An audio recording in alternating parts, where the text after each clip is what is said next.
لو انت عايز مني نصيحة او فضفضة سريعة كده عن رمضان، خليني اقول لك كذا حاجة. الحاجة دي لو كام حاجة دول لو ركزنا فيهم ان شاء الله هنطلع برمضان مختلف. يمكن الانسان جاله رمضان كتير وتقريبا ما فيش تغيير قوي، وكل سنة بيمني نفسه، لكن للأسف بيعدي عليه رمضان ما فيش جديد.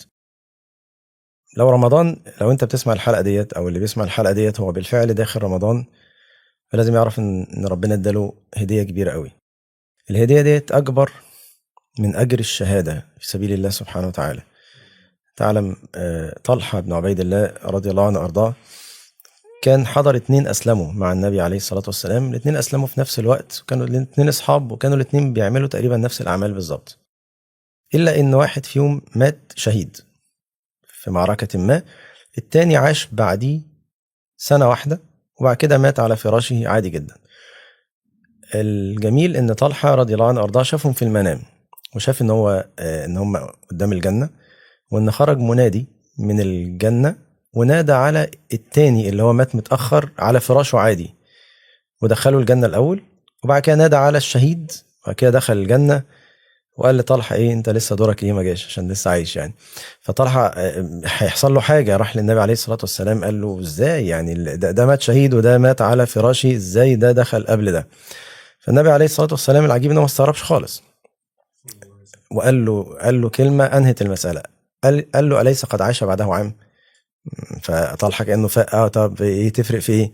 قال له أدرك رمضان؟ قال له صح أدرك رمضان. قال له خلاص. قال ما بينهما يا طلحة كما بين السماء والأرض. متخيل يعني يكون في فرق عنك سنة أدرك فيها رمضان، بيقول له ده عداه تماما، رغم ان الأولاني مات شهيد. فالرسالة الأولانية اللي بقولها لكل واحد أدرك رمضان، أنت في نعمة رهيبة. أنت لا تدرك يعني إيه إن أنت في أول يوم رمضان لسه عايش، دي كبيرة جدا. النعمة ديت لو احنا لم نرعاها، يقول لك ايه يعني اذا كنت في نعمة فرعها، تمام، والنعم تقيد بالشكر. اذا لم نرعاها انسان يخشى الا يدرك هذه النعمة مرة ثانية. يعني ربنا صبر علينا كتير، رمضانات اللي فاتت احنا قصرنا وفرطنا، وكم رمضان ضاع علينا. هل هيبقى في فرصة كمان؟ محدش عارف.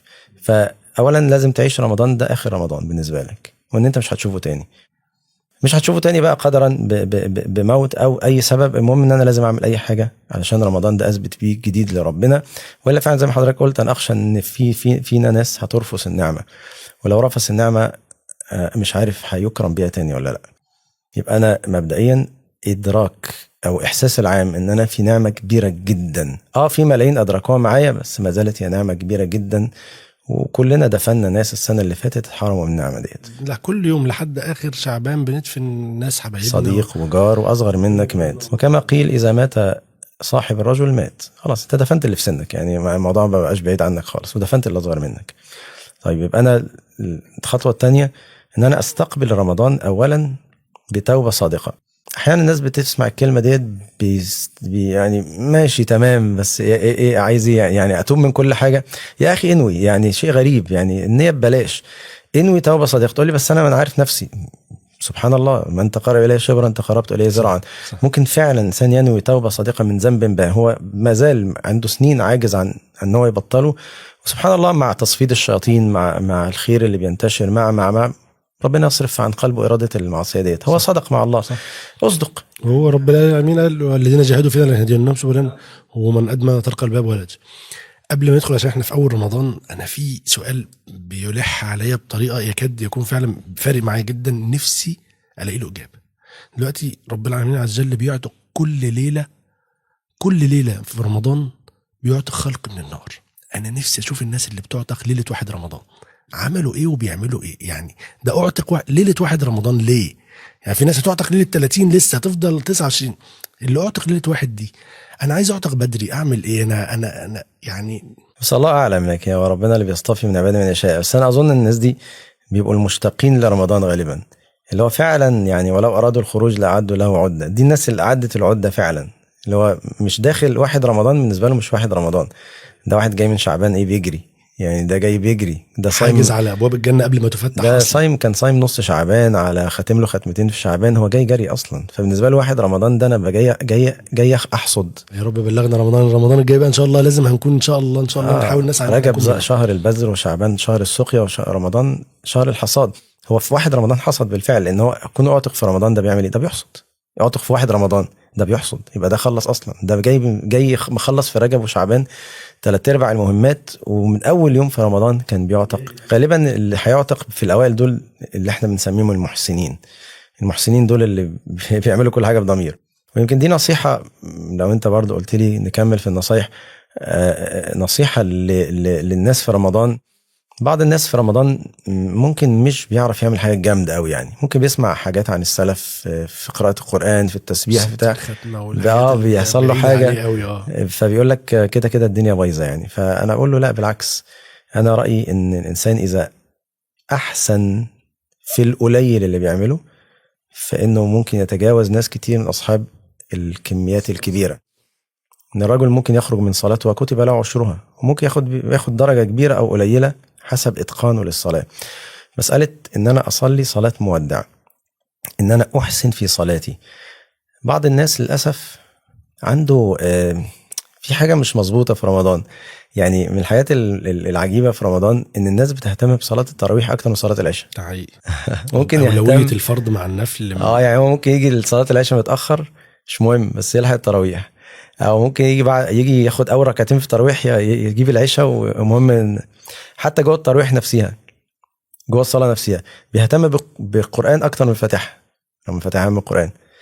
وبيهتم بالدعاء اكتر من الصلاه، رغم الدعاء ممكن ما ندعيش اصلا عادي، مش هيحصل حاجه لو ما دعيناش. الحاجات الغريبه اللي هي عامله روحانيه لرمضان فعلا، بس فعلا لو هو رتب يعني اولوياته صح، اولويات معكوسه.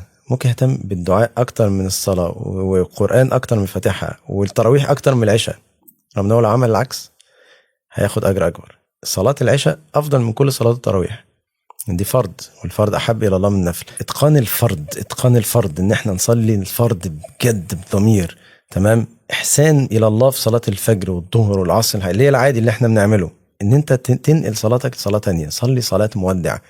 لو واحد يعني معذره محكوم عليه بالاعدام وقالوا له نفسك فيه، قال لهم اصلي الظهر وكان عليه صلاه الظهر، هيصلي ازاي؟ لو صليت في رمضان كل الصلوات على اعتبار ان انت بعد الصلاه هتعدم، صدقني انت هتروح في او لو حد رجع، النبي صلى الله عليه وسلم بيقول لركعتان مما تحقرون احب الى اهل القبور من دنياكم. فلو اتكلمنا فيما نفعل الاحسان في الصيام، كان جابر رضي الله عنه يقول لا تجعل يوم صومك ويوم فطرك سواء. ما ينفعش يوم صيامي زي يوم فطري، في كلامي، في اخلاقي، في تعاملاتي مع الناس، في صلواتي. لازم يوم الصيام يبقى يوم مميز. لا تجعل قراءتك القرآن سواء، زي ما فكرة الإحسان. وده بيخلينا نرجع للسؤال المشهور، أقرأ كتير ولا أقرأ قليل بتدبر؟ لا شك أن القراءة بتدبر هي أفضل أنواع القراءة، تمام.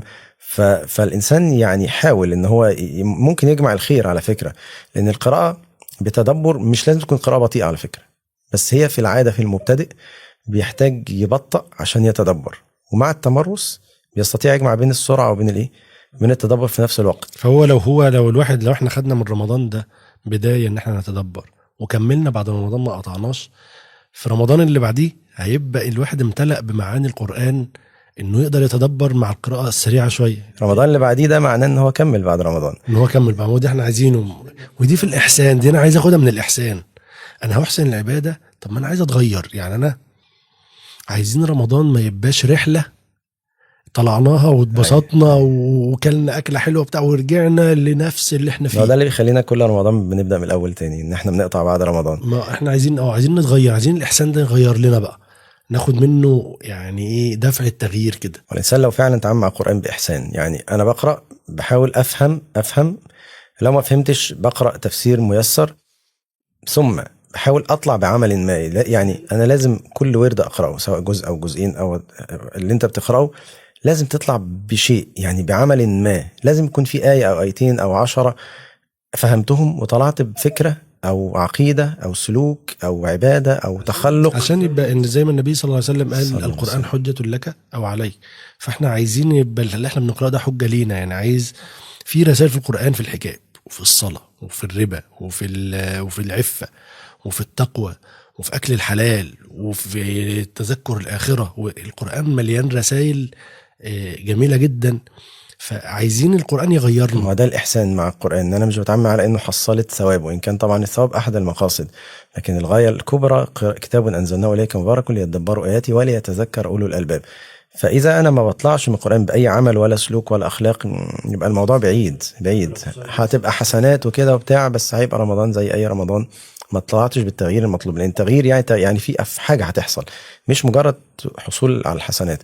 لو لازم في سلوك وفكر وعقيدة وأخلاق وعبادات وسلبيات بتجتنب من خلال رسائل القرآن. لو أنت مش فاهمها يبقى في حاجة مش مظبوطة يعني. كلمة حضرتك في الأول صدق التوبة، يعني احنا عايزينها عملي مع العبودية الجميلة اللي هي ان احنا اترك الحرام. حضرتك من شوية اتكلمت ان الفرض احسن من النفل، وترك الحرام من الفرض. احنا عايزين العبودية دي، عايزين نحط الضوء عليها شوية، ان انا اترك الحرام. انت جبت حتة جميلة الزتونة زي ما بيقولوا. بص انا دايما بقول للناس مرة كنت قاعد مع مجموعة شباب كده، سألتهم سؤال، قلت لهم في كم واحد بيصوم في رمضان؟ قالوا لي كل الناس بتصوم في رمضان. طيب نسبة كم من الناس بيصلي التراويح في رمضان؟ 90% مثلا من الناس. نسبة كام بيختموا في رمضان؟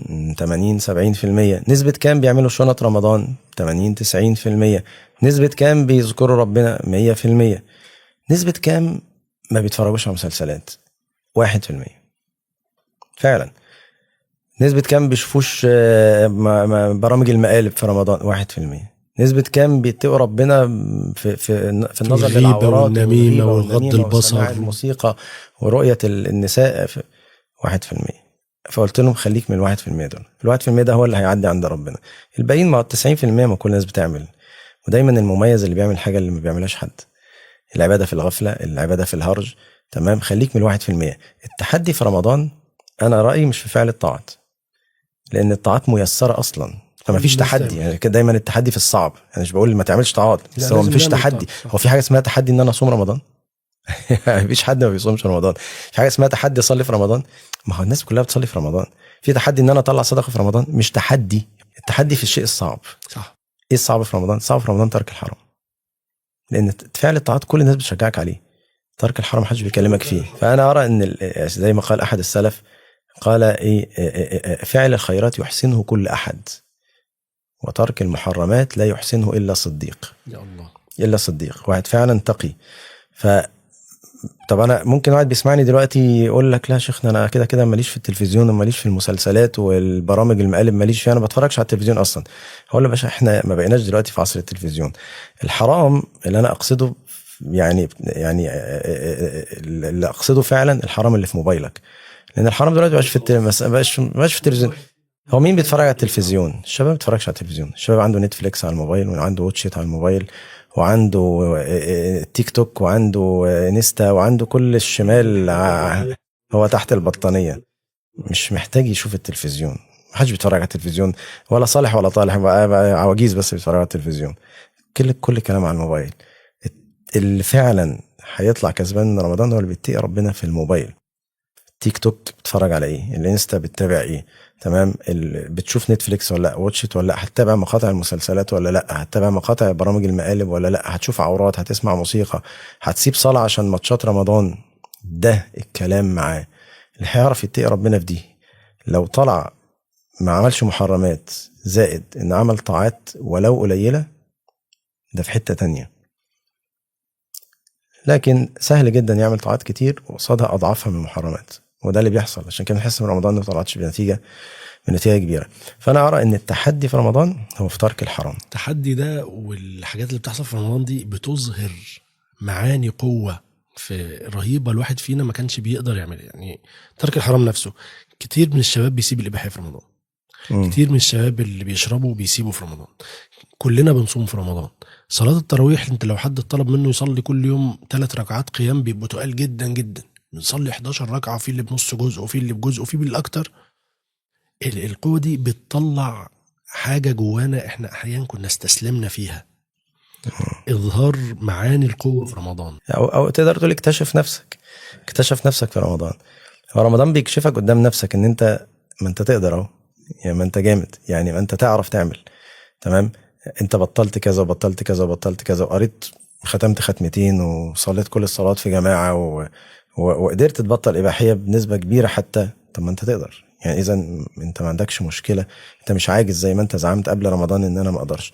فرمضان بيطلع الوحش اللي جواك يعني، فاهم ازاي؟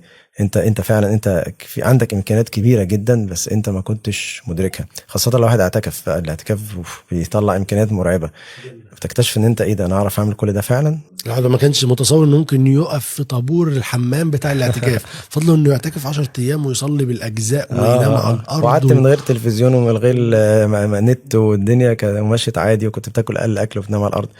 رمضان عموما هو اكتشاف للذات، فلو واحد فهم كده واكتشف قوته في رمضان، فاضل لك بس اول ما الشيطان يطلع ايه تقول له بقى ايه، انا فوتك بقى خلاص، سلام انت بقى ايه. انا اكتشفت اللي انت كنت بتضحك بيه عليه.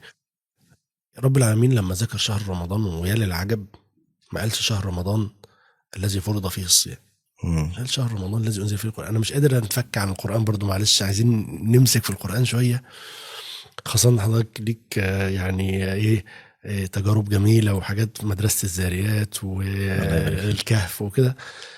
القرآن وعلاقته برمضان، عايز اعمل انا ماشي، انا عايز اتدبر، انا عايز حاجة عملية. انا القرآن ده كلام ربنا عز وجل، القرآن ده جميل قوي، القرآن ده حاجة رهيبة. الواحد فعلا لو عرف يعني زي ما قيل يعني ايه فضل القرآن على سائر الكلام كفضل الله على سائر خلقه، ده صفة من صفات رب العالمين عز وجل. انا عايز ارتبط بالقرآن، عايز القرآن يغيرني، انا عايز اتداخل قوي مع القرآن. بس لو عايز تختصر يعني هقول لك نصيحة سريعة قوي قوي، لا طالما انت طلبت حاجة سريعة. لو عايزين نطلع من القرآن مش هنطول، مش هتكلفك بحاجات كتير، هطلب منك تطلع من القرآن ب3 حاجات بس لو احنا حاولنا نركز في 3 حاجات دول يبقى كويس قوي.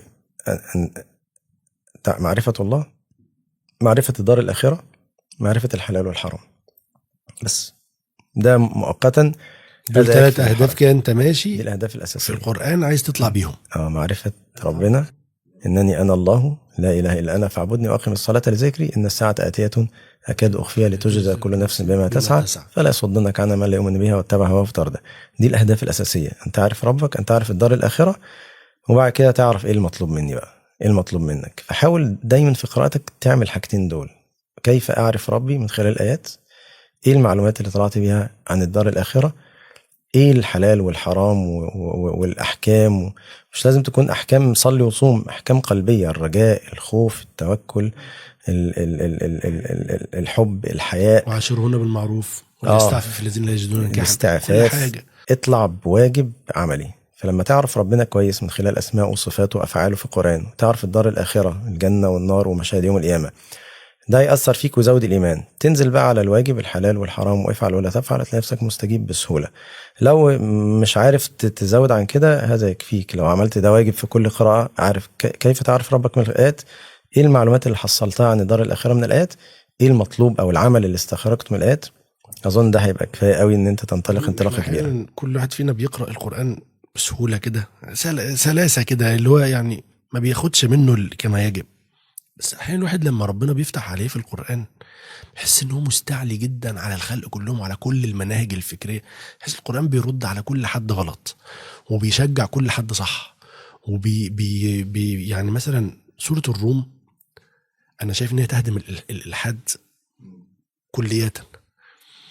ومن آياته ومن آياته ومن آياته ومن آياته، يجي بقى حد بينكر البعث يقول له ايه، وهو الذي يبدأ الخلق ثم يعيده هو اهون عليه. انت يعني هو عمل ده كله، هيبقى صعب عليه يرجع. فان القرآن بيرد. حتى هتلاقيه برضو الجماعة اللا أدرية ويقول لك جئت من أين لا أدري، يقول له قل الله يحييكم ثم يميتكم ثم يجمعكم يوم القيامة لا ريب فيه. القرآن بيرد على الشبهات والشهوات وبيجعلك مطمئن. الواحد احيانا بيطلع من القرآن كده انا عايز اشوف واحد ملحد كده، يعني ايه انا هعمل فين ده ازاي، ده كلام ربنا، والله العظيم ده كلام ربنا، ما ينفعش يكون كلام حد تاني. بيعمل امتلاء رهيب. ولا يأتونك بمثل إلا جئناك بالحق وأحسن تفسير.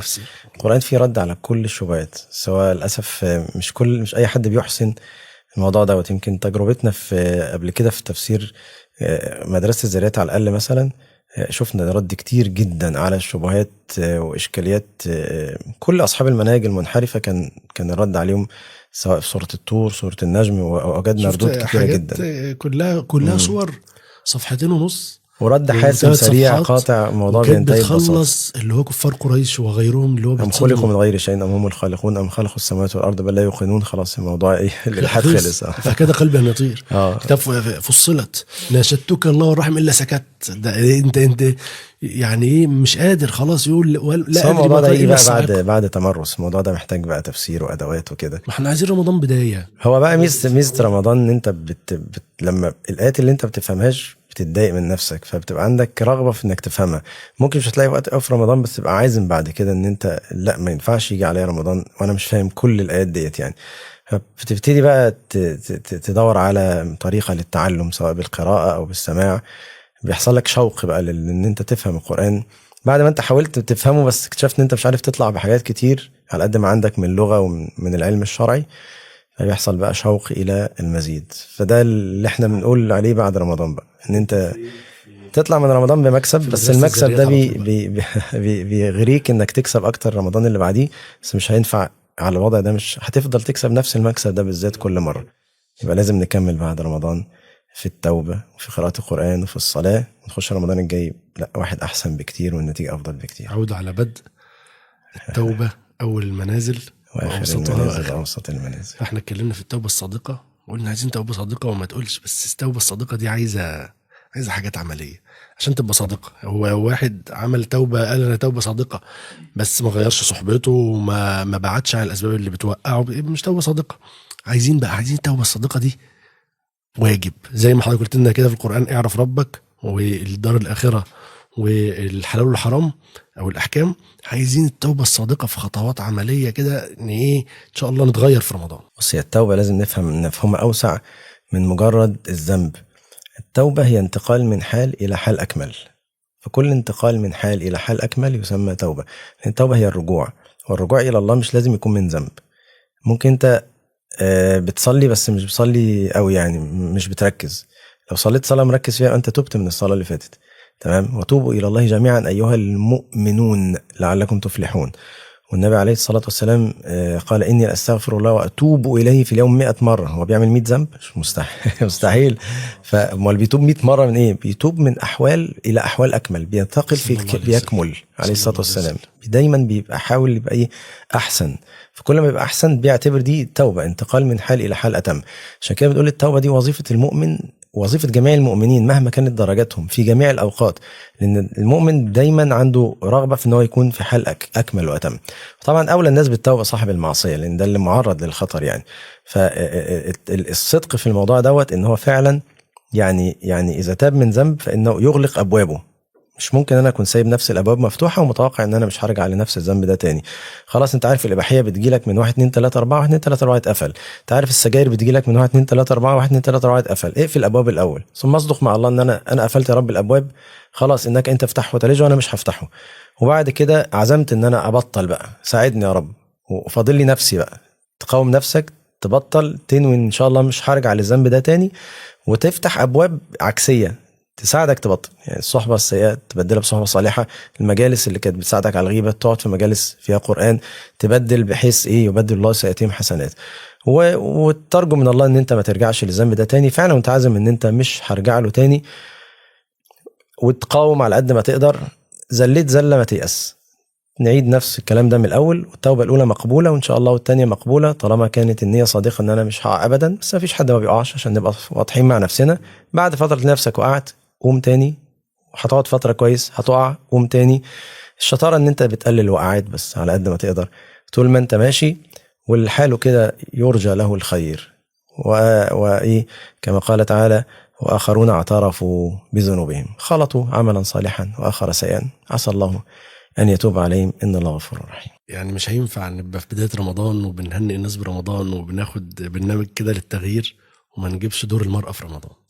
البنت المسلمة والست المسلمة في رمضان، اللي يعني ممكن تكون شايفة ان هي يعني ايه بتتظلم شوية في البيت والمطبخ، ويعني عايزين بقى يعني ايه بالعكس المرأة في رمضان ممكن تعمل انجازات رهيبة. بس هي تدرك ان الوقت اللي هي بتبذله دوت، تدرك مسألتين. المسألة الأولانية ان هي تدرك قيمة ما تفعل. من المباحات اللي هي بتزهقها ديت، ان صناعة الطعام او اعداد البيت او يعني اكرام الاسرة، ده من العمل الصالح. يعني احنا كنت بقول لواحدة مثلا، انت لو قلت لك مثلا انت بتعملي اكل، اعملي لي وجبة زيادة للمسكينة، تبقي فرحانة بيها؟ طبعا ده عمل صالح وبتاع. طب ما كل اللي انت بتعمليه ده المساكين يعني اعتبري البيت شوية هو مساكين البيت من غير بياكلوا، المرأة واحنا مساكين. مساكين من غيرها يعني. فاحتسبي ده اجر افضل من اللي انت طلعتيه، اللي انا طعام وإفطار باكل اهلي صائمين احسن ما اكل اكيد الغريب. صحيح. تمام. ففضلا بقى إن عمل المنزل او التنظيف او الكلام دوت، في حاجة تانية غير ان انا بحتسب فيه. ممكن المرأة بتحصر نفسها في العمل ده، مع ان ممكن تعمل عمل موازي. يعني انا اعتقد ان الوقت الضخم اللي بتقضيه المرأة في عمل المنزل ممكن تعمل فيه انجازات في الذكر وفي قراءة صلى الله القرآن عليه وسلم. اكتر من الاخ اللي في شغله يعني. تمام. لانه عندها مش محتاجة ذهن ولا لسان. فايه اللي يمنعها ان هي تقرأ من حفظها او تسمع قرآن او تسمع درس او تسمع محاضرة؟ في ناس بيعرفوا يتقنوا الاعمال، دمج الاعمال، ان هي تعمل عمل المنزل بالتوازي مع سماع درس او قراءة قرآن او مراجعة ورد. فعلا على ما تخلص اعمال المنزل بتكون انجزت انجاز رهيب في نفس الوقت دوت. تمام.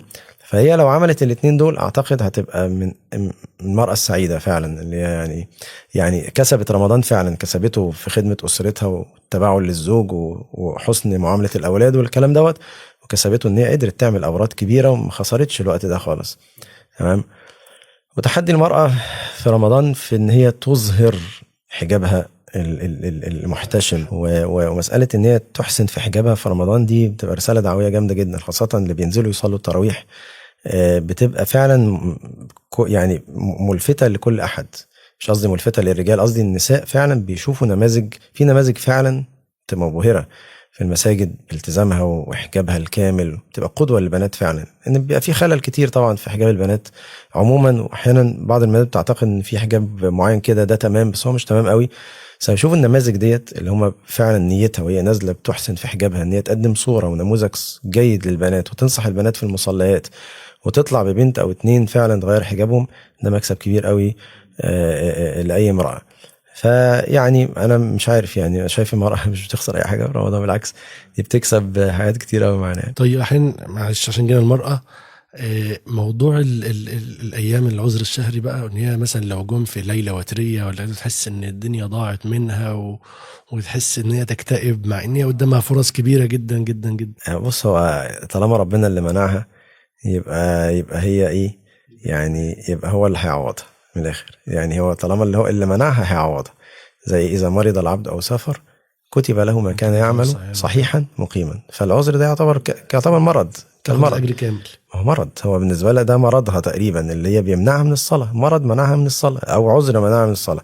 طالما العذر ده قدري من الله، يبقى الله كفيل ان هو يعوض صاحب العذر ويرضيه من عنده سبحانه وتعالى. تمام. فكما في الحديث يعني الشخص اذا مرض، ففي الحديث ان ربنا يقول انا الذي اقعدته فاكتبوا له ما كان يعمله وهو صحيح. تمام. فهو ربنا اللي قدر على بنات بني ادم العذر دوت. والمرأة تنوي يعني ايه، والانسان يدرك بنياته ما لا يدرك بعمله. فتقول لو كنت في غير العذر لفعلت كذا وكذا، فهي بنيتها فهما في الاجر ايه، فهم في الاجر سواء. احنا يعني مع بداية رمضان حبينا ناخد الدفعة دي مع قول النبي صلى الله عليه وسلم إذا دخل رمضان فتحت أبواب الجنان وغلقت أبواب النيران وصفدت الشياطين وينادي منادي الله عز وجل يا باغي الخير أقبل ويا باغي الشر أقصر، ولله عتقاء من النار وذلك كل ليلة، ربنا عز وجل يعتقنا منهم. اللهم آمين. عايزين الناس تشد حيلها في ترك الحرام، في إحسان العبادة، في صدق التوبة، في إدراك التراويح والمسارعة في الخيرات، قراءة القرآن ومحاولة التدبر. الحاجات دي نسأل الله عز وجل انه يعني يعتقنا من النار في رمضان ويبلغنا رمضان اعوام عديده ازمنه مديده.